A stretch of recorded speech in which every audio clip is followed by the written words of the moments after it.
Welcome to the guide, Exile. If you're watching this build guide after patch 3.9 Metamorph League and the title's patch number has been advanced, be sure to check the description, written guide, and pinned comments if there have been any updates on the build for its current viability.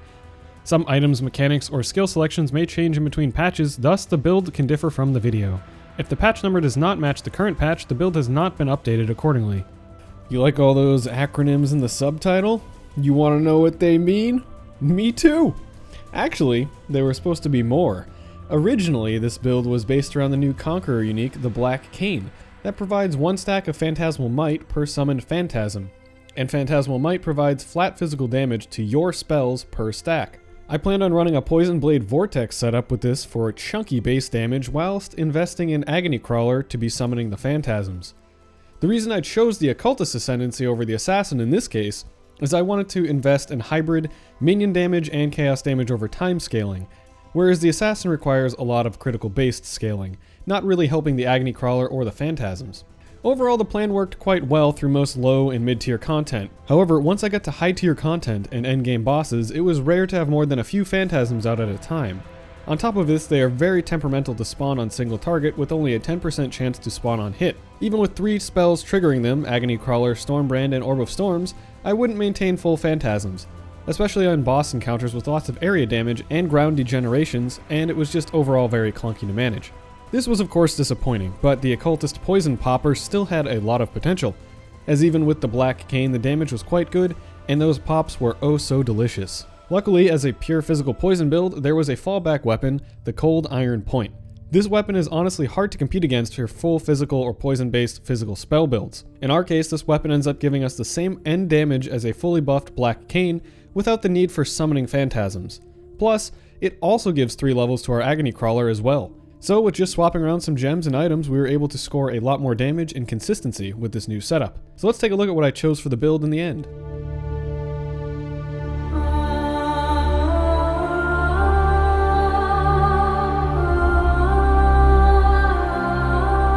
As explained in the introduction, I chose to go with a poison-based Blade Vortex as my main damage skill.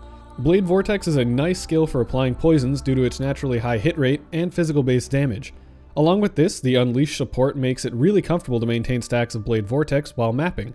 I chose to also scale my Herald of Agony Crawler to deal as much damage as possible. The setup I was able to get with my Herald of Agony brought it all the way up to level 27, as well as having it 5-linked, so it hits pretty hard. As we are the Occultist, we also get an ever so satisfying Profane Bloom pop via Chaos Corpse Explosion. Any enemy that is cursed by us has a 25% chance to explode on death, dealing 25% of their life as chaos damage in a small area explosion. This makes clearing huge packs of monsters a piece of cake, and especially so as we have a curse on hit that proliferates with these explosions, causing a chain reaction. Next to this, we also get Plague Bearer, which is an incredibly powerful clearing skill that can be kept up at almost all times. It acts as a poison-based Righteous Fire, but with no self-harm downsides, though we cannot really support it with any damage links, only area links. This skill stores a percentage of your poison during incubation, up to a maximum value. During this incubation, you deal less poison damage since it is being stored, but you hit the cap almost instantly, and once you do, you can activate Plague Bearer to deal that stored damage over time in an area of effect around you. So when you're clearing maps, simply keep this buff active whenever possible to assist in cleaning up non-popped monsters. For single target, we are applying Withered via Withering Presence automatically to further increase our poison damage, and with an increased duration of ailments during focus Devouring Diadem, we are able to stack a solid amount of poisons on bosses. Since we get the Devouring Diadem for this build, we are also able to reserve Malevolence, Despair within Presence, and Aspect of the Spider for extra damage scaling.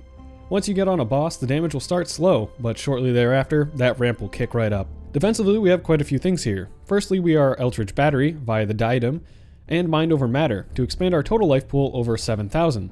We have a split between the life and the energy shield here. With Curse on Hit, Temporal Chains, and Aspect of the Spider, we are able to hinder and slow enemies quite a bit, such that we can outmaneuver many of them. We also have the classic Fortify on Shield Charge for extra hit mitigation. In this build, I chose to go with a Lethal Pride Jewel with Kiloava to transform Pain Attunement in Archery to Glancing Blows. Glancing Blows doubles our attack and spell block chance, but we will take 50% of the damage from these blocked hits. Overall, if we are able to get consistent max block, we are mitigating our incoming damage by about 35% with just this jewel. When we do take damage, we have a cast when damage taken Desecrate along with Feast of Flesh from Devouring Diadem that triggers every 5 seconds, and this ultimately restores our entire health and energy shield pools. We also have another cast when damage taken with Steel Skin for further mitigation. And on top of all of these, we have our conditional flasks for offense and defense. The path of building is included within the written script and description.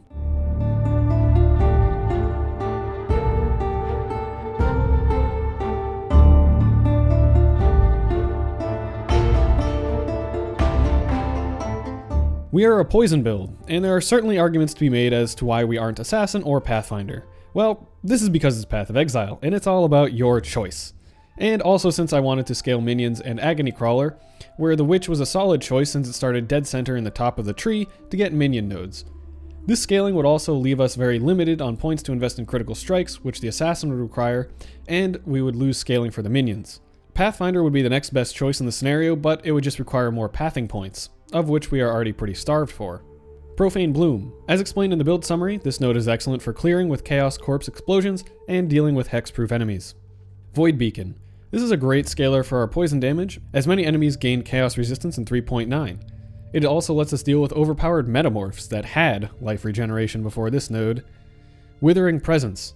Chaos damage over time multiplier, huge amounts of chaos resistance, and automated application of Withered to nearby enemies. Though it does take a full 15 seconds to get all of our Withered stacks, but this is generally only needed fully in endgame encounters that generally last longer anyways.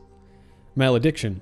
Finally, we get our second curse, along with Curse Effectiveness, gaining extra chaos damage from killed enemies, and Malediction, which reduces the damage enemies deal and increases the damage they take by a full 10%.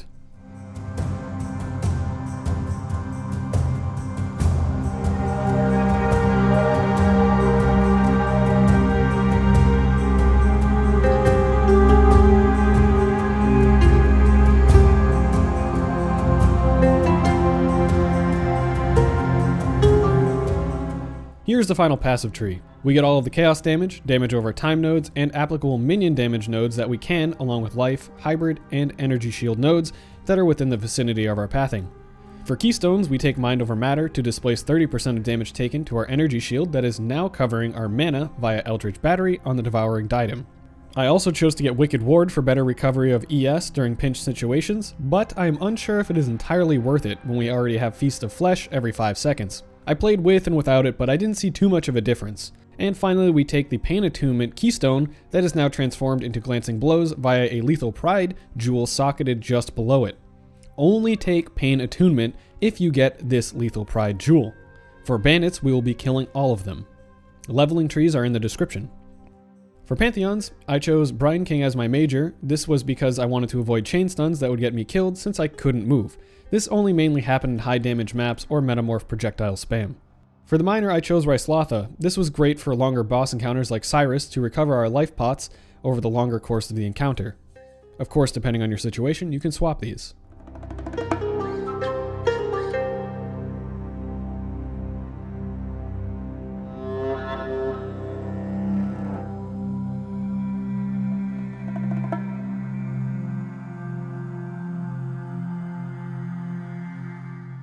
You will want to swap Unleash for Unbound Ailments on bosses. This is socketed in our gloves, as our gloves have built-in Vile Toxin support. I know that we don't need Blasphemy Despair in our helmet, as we are not actually reserving any mana since we have in Presence, but it does give a level to our Despair curse. And depending on Herald of Agony reduced mana reservation roll on our ring, the level of your Enlighten can vary. In my scenario, I can get away with a level 1 due to the +1 from the helmet.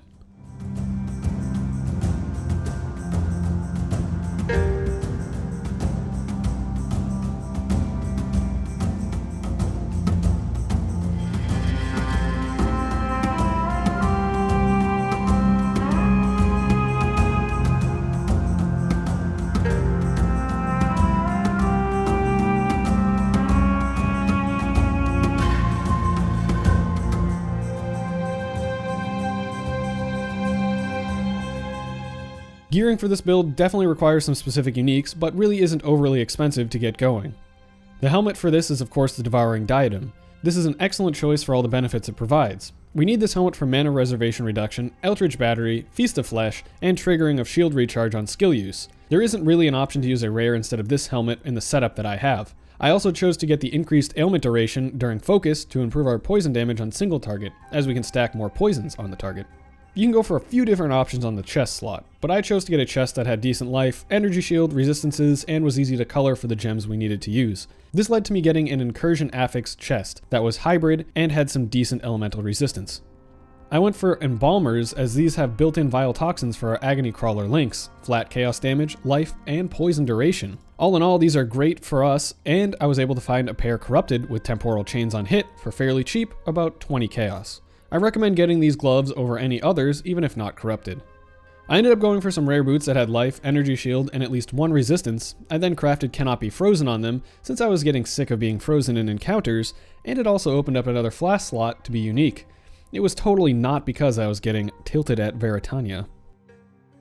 Here's where I chose to get my aspect of the Spidercraft, which is a suffix. I searched and bought a Stygian Vise with good life, energy shield, and about 2 resistances, and it also had to have an open suffix. I got this belt for around 80 chaos to start. I then bought a Venomous First of the Night Captured Beast for around 20 chaos, and then Menagerie crafted the aspect of the spider onto the belt myself, resulting in a decent aspect of the spider belt for under an Exalt. A chaos-based in presence with free despair reservation is really best in slot for us. Not only do we get the free despair, but we also get life, damage over time, flat chaos damage, and more chaos resistance. I chose to anoint Fatal Toxins for a great multiplier to our poison damage. I don't really recommend any other amulet over this one. For one of the rings, we will need to get a Circle of Nostalgia with Herald of Agony reduced mana reservation and Herald of Agony buff effect. This allows us to reserve the 5-linked crawler and brings up our poison chance from 80% to 100% if you have 100% buff effect. For the other ring, we prioritize life, energy shield, resistances, and attributes that we are lacking.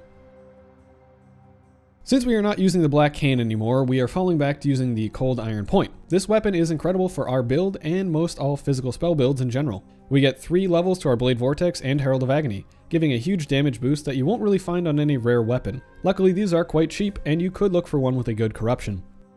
For the shield, I was originally using the Broken Faith Unique Shield. This provided percentage of Fizz as chaos damage, as well as gaining Unholy Might on block. Since we are pretty close to max block all the time, this was a very good and strong option, but of course, once you get to some endgame encounters, the uptime on Holy Might isn't always the best, and at that point it's not providing too much. So I opted to swap out for a rare shield with life, energy shield, and +1 to all physical spell gems. I was really lucky to score this shield for a steal, as it also happens to have spell block and an open prefix for crafting on some more damage. You can really choose whatever flask you'd like for this build, but I chose the following. A Cinder Swallow, since I had an open flask, and I dropped the Freeze Flask with the Bootcraft, I tossed in this Cinder Swallow I got from my Mastermind encounter. It's great for just map sustain as well as some recovery with the Veiled Craft that I got on it. A Stibnite Flask. This flask slot is really open to be whatever you want. I ended up using a Stibnite of Warding while mapping, and for endgame bosses I generally swap to a Coralitos to pump up the poison damage, or you could use a Sin's Rebirth. A Quicksilver, as always, for movement speed and positioning. Roomies. This is a no-brainer in order to up our block chance heavily with Glancing Blows, making the block values on it worth double. And finally, a Life Flask. I will show example jewels used in my build within the video and leave affix priority in the written guide. Now, the only unique jewel I use in this build is Lethal Pride with Kilolova on it to transform keystones within its radius to Glancing Blows. If you do get this jewel, the seed number does not matter, only the leader name of Kilova. You will want to socket this jewel in the socket below Pain Attunement, which will transform Pain Attunement into Glancing Blows. For rare jewels, the main stats you'll want to be looking for are increased damage with poison, chaos damage, global fizz damage, damage over time multiplier, and really any resistances or attributes you may be missing. I did get one Abyss jewel for my Stygian with life, energy shield, and missing attributes. You'll want to look for something similar and possibly flat physical damage to spells if you can find it.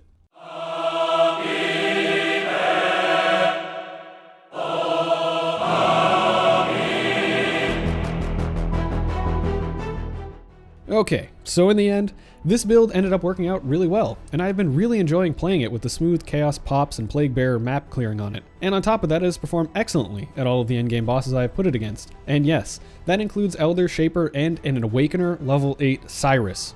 I was finally able to take that man down, a few times after taking the time to practice on one build. I only had one death per encounter due to minor misplays and arena clutter confusion, but this build felt really solid on it both in sustain and damage. I hope that this has inspired you to get out there to your local witch dealer and lease your own occultist poison popper.